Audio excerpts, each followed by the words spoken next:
Bonjour à tous. Nous avons reçu une question de Fabrice qui nous demande « Pourquoi dit-on que Jésus est le Fils de l'homme ?» Bonne question que celle de l'identité de Jésus et des titres qu'on lui donne. C'est une question que Jésus lui-même pose dans l'Évangile. Pour vous, qui suis-je ? Donc vous avez bien raison de vous poser cette question, Fabrice, parce que cette notion de Fils de l'homme n'est pas toujours très claire. En tout cas, elle ne nous paraît pas si évidente. Il y a plusieurs titres par lesquels on appelle Jésus dans l'Évangile. Rappelez-vous, Jean-Baptiste l'appelle l'agneau de Dieu. Parfois, on l'appelle fils de David. Et il y en a bien d'autres. Il y a un titre qui est pourtant un peu particulier, c'est celui dont vous parlez, le Fils de l'homme. Il est particulier parce que c'est celui avec lequel Jésus lui-même se présente, de nombreuses fois. On le retrouve quasiment exclusivement dans la bouche de Jésus dans l'Évangile, le Fils de l'homme. Le Fils de l'homme est venu pour servir et donner sa vie pour la multitude. Le Fils de l'homme a le pouvoir de remettre les péchés. Jésus parle de lui-même en disant le Fils de l'homme. Alors qu'est-ce que ça signifie ?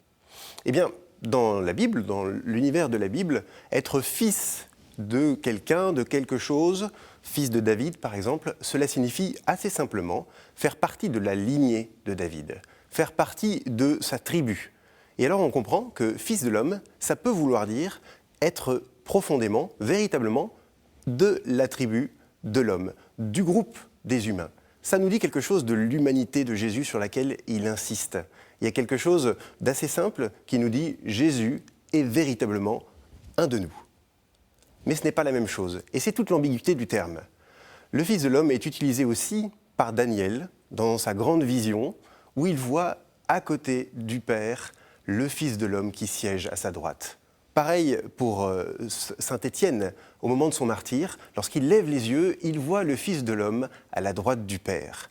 Et on voit bien que ce Fils de l'homme alors a une place plutôt particulière dans l'histoire. Il est celui qu'on attend, il est celui qui vient.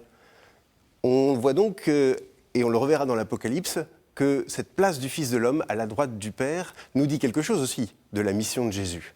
Donc on peut le voir à la fois comme quelque chose qui est le témoignage de son humanité profonde, et puis quelque chose qui est le signe qu'il est celui que nous attendons.